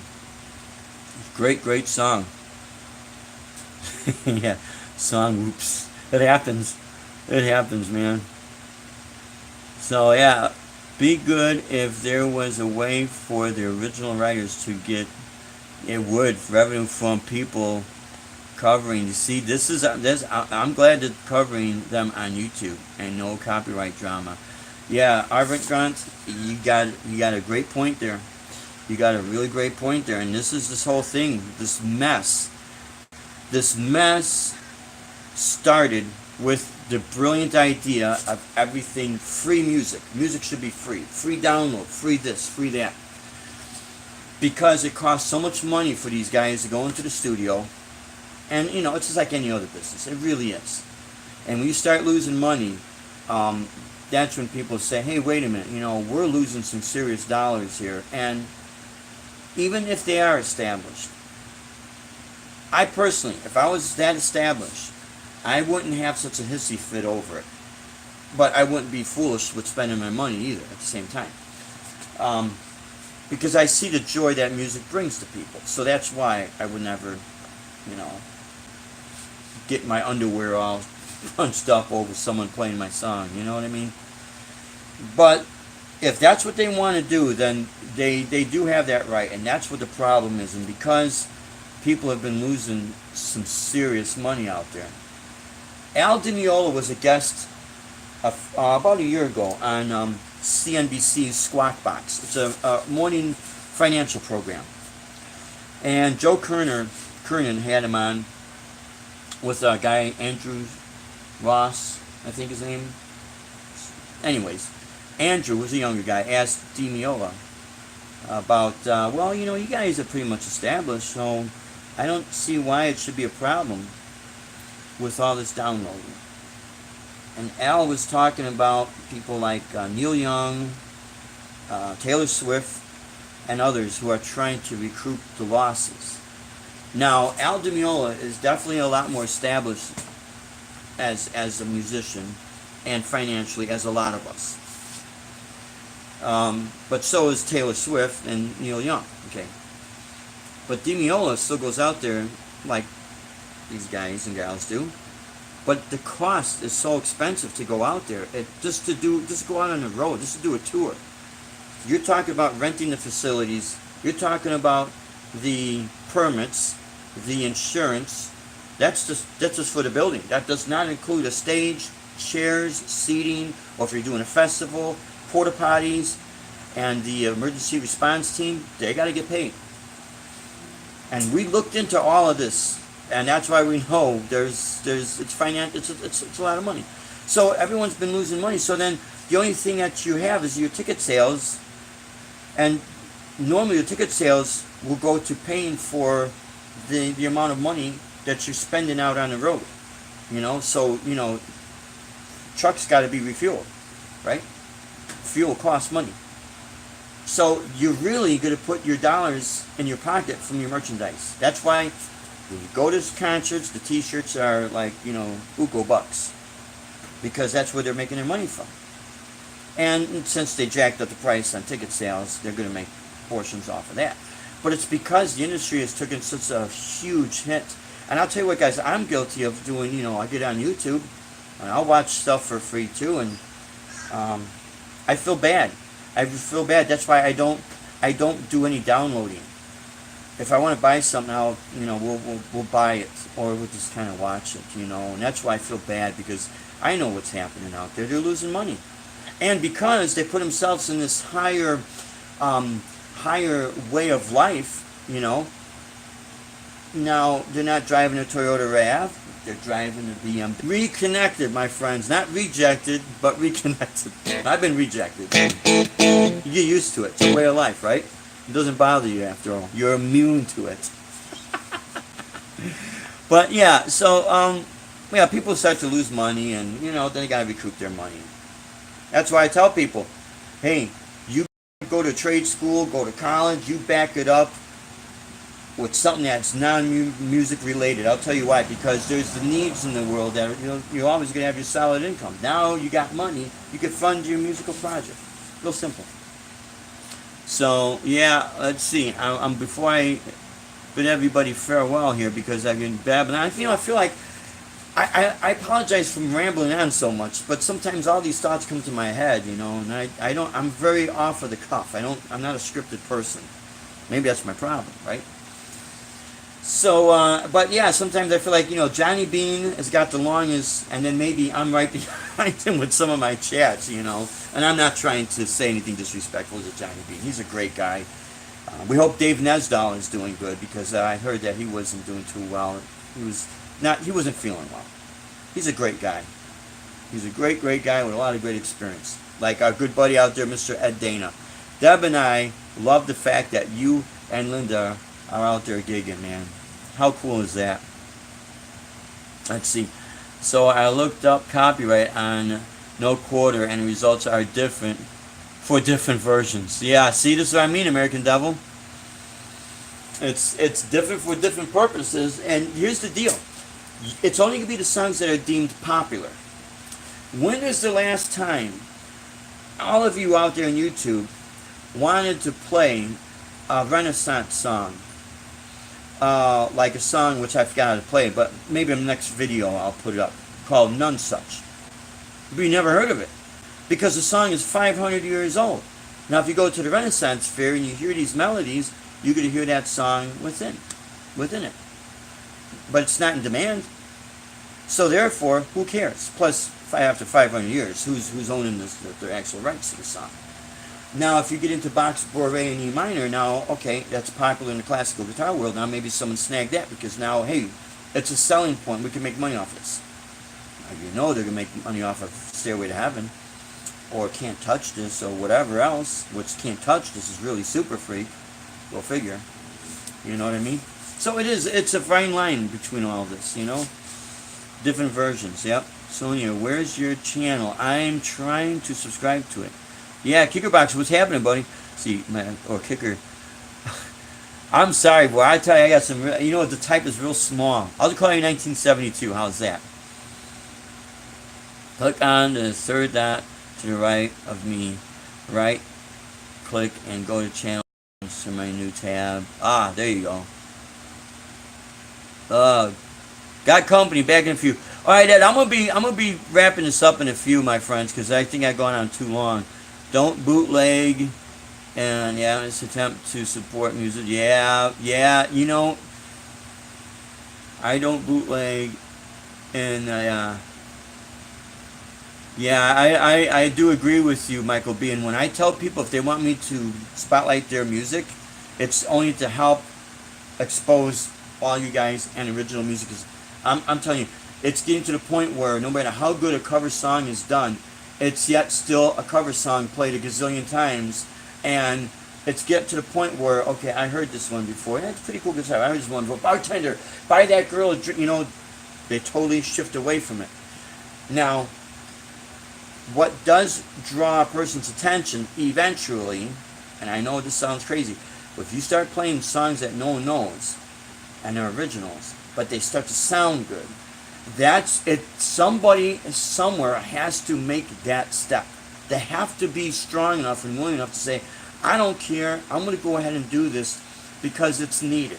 And then I'll throw a cover in here, a cover there, When I do my personal shows, that's what I do. When I play with Mike, with RUI, I want to respect Mike because Mike's got a great voice and I love the stuff he picks. And I want to honor that, But again, when I do my stuff, that's why I say if a person wants their song spotlighted, hey, I'll go ahead and do it. And hey, this is Jim Guitry, or this is Joe Winch, or this is Ed Dana, or this is American Devil, or Michael B, or Old Man Dan, or the young girl Philippa, or whoever it is, because it's new music. you know, and I've been getting some good response. Sometimes you don't see it. When people are, when I'm packing up and I'm talking, they say, that sounded pretty cool. Who was that? And I'll tell them, and then go subscribe to their channel. And hopefully that does help people's channels grow.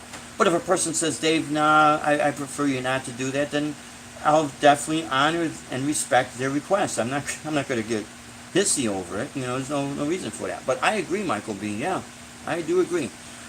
Now I'm home, and I'm still on, right? Oh, with a cold one. Look at you, man. I just wish there was a way to download food. Oh boy, I tell you what, you got that right. Okay, let's see. I'll find one eventually, or just make my own. Yeah, there you go. Gotta go. Yeah, I missed in 1972. Okay, guys. It keeps freezing up. Anyways, yeah, didn't Benny Goodman finally add an electric guitar to his band? Yeah, he did. See, big band era. See, this is what's happening. Rock and roll of the 50s, what that did to the big band era is what's happening to rampant hip-hop with our generation of 80s metal and guitar shred. Everyone, it comes in cycles. Everyone gets their turn, you know. But everything comes back too. So I just make noise to have fun with. Yeah, hey, there is absolutely nothing wrong with that. Matter of fact, in this day and age, it's actually cool, you know.